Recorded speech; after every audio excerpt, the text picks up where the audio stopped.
when Saria phoned me up and cajoled me into, asked me to take part in, so I had no idea what I was going to talk about.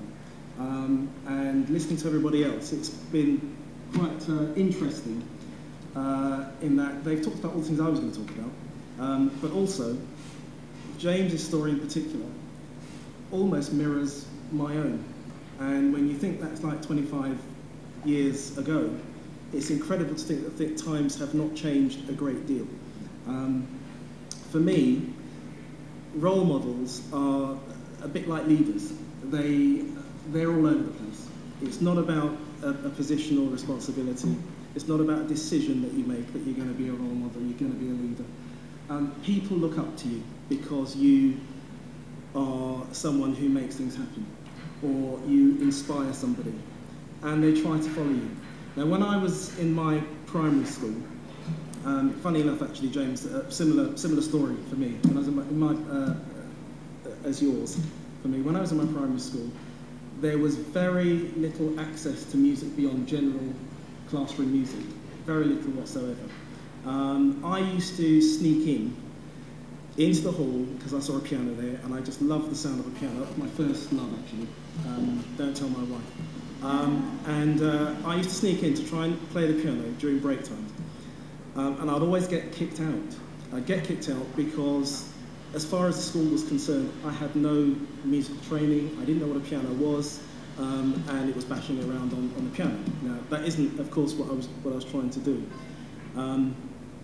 But eventually, 2 doors down from where I lived, I found a neighbour who was a pianist who played in church. My family ended up going to the same church, and I got the plucked up the courage to ask him if I could visit and listen to him play. That inspired me so much that I wanted to learn to play the piano. Gospel piano, just glorious. When I spoke with my mum about learning to play the piano, she had no idea what I was talking about. She also said, well, it's going to be too expensive. This is a really expensive business, and I don't know how to help you. So I had to go and find, by the way, I was 10, 11 years old at this time. I had to go and find a musical instrument. And round the corner from where we lived, there was a second-hand shop. And I don't know whether anyone remembers these kind of Bon Tempi keyboards. They're about 2 octaves long. I saw one there for £8, and I ran home, and I asked my mum, could I borrow £8? I've seen a Bon Tempi keyboard. I don't know what it is, but it looks like the thing that Paul has next door, but smaller. So she got me this £8, and she came round with me because she didn't know what I was going to do. And in those days, £8 was a lot of money. We bought the Bon Tempi keyboard, got that home, had no idea how it worked. Eventually got it working. And to this day, I'm convinced that there are, like 12 Oompa Loompas inside giving it air as it plays. It sounded a bit like bagpipes or speaking cat. Actually, I used to play the bagpipes. Very short period of time I played bagpipes and wore a kilt, the whole regalia. Didn't end well. I won't carry on with that one. Later, another friend of mine was involved in a play scheme round the corner again from where I live. It used to be called the Playtown. It's closed down now. And there was a guy there called Bernard McGovern, who's gone now. He was an ex-Grenadier Guardsman, and he was in the Grenadier Guards band. He started up a marching band, and I asked if I could join. I was there for maybe 3 weeks, and I saw these guys, young boys, playing drums, orchestral percussion, glockenspiel, xylophones, cymbals, bass drum, that kind of thing. And eventually I joined this band, and it was one of the best things I ever did, because it taught me discipline, it taught me how to work with other people and make music sound good. It taught me that drums and percussion wasn't all about making noise, it was actually about making music. And that's something that I'll never forget. Going on into my secondary school, very similar stories as to what happened in my primary school. In fact, I didn't start playing the piano seriously, having lessons, until I was 13. I used to hear the piano being played, and I loved the sound of it. And I fell in love with I don't know if anybody knows it's Bach's Minuet in G major. Very simple, short piece. Yes, I know. But it was delightful. It was simple, elegant. It was lovely. And I looked through the door, and there were about 3 people having music lessons, learning to play the piano in this classroom. Not one of them was a black person, and I thought maybe this isn't the class I'm supposed to be in. You know, this is not for me. A few weeks later, I heard another sound, and it was a trumpet. Trumpet voluntary was being played in the same classroom. Looked through the door, and there was a young black boy playing trumpet voluntary. And the sound of that trumpet was so sweet that I was completely gripped by it. And I thought, maybe this is for me. Maybe I can do this. He looks like me, talks like me. Patois, by the way, Jamaican patois. Not going to go into it. Talks like me, but actually plays the trumpet. And he's playing such beautiful sounds on the trumpet. So I followed him around school for a few days, and we talked a lot.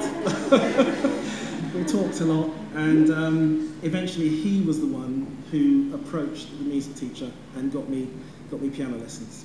And that was my first piano lesson at the age of 13.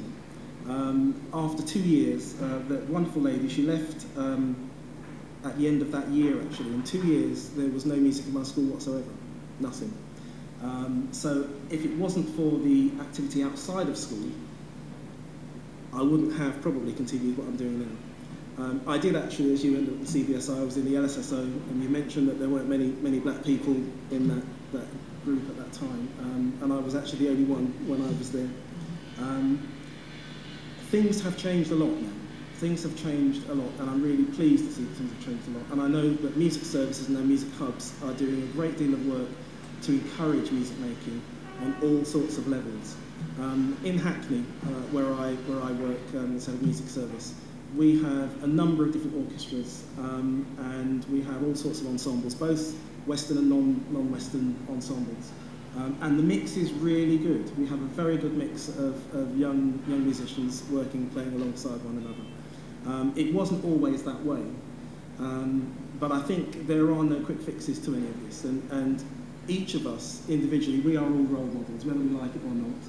Each of us, I think, has a responsibility to support the young people, and particularly young people, we're talking about black young people, we're talking about getting involved in orchestral music. There is that slight barrier sometimes when young people may listen to this music and actually it doesn't have any connection with me. It's not about who I am. But it wasn't for me either. I fell in love with the sound of the instrument. It just so happened that that was the music that was being played, and that's what attracted me, and I got involved in that.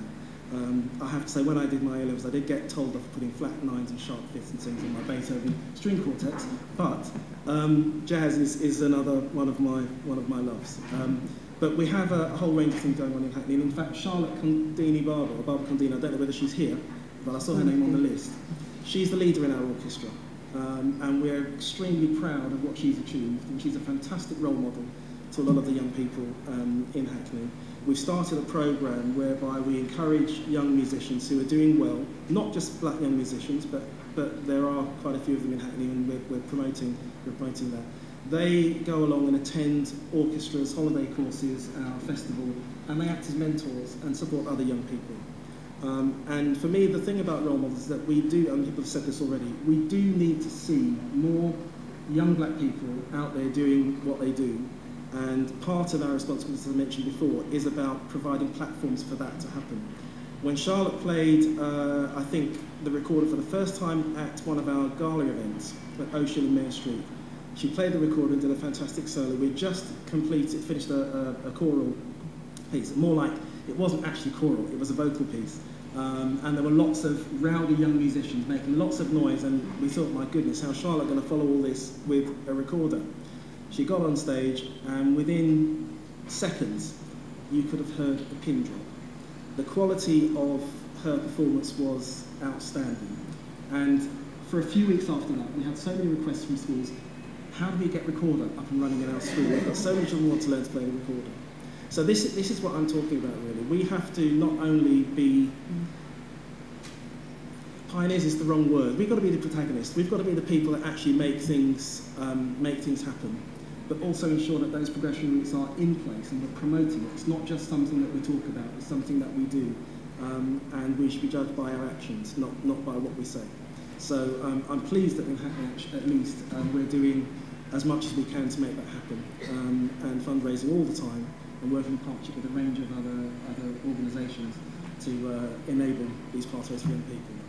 So that's it. Thank you very much. Thank you.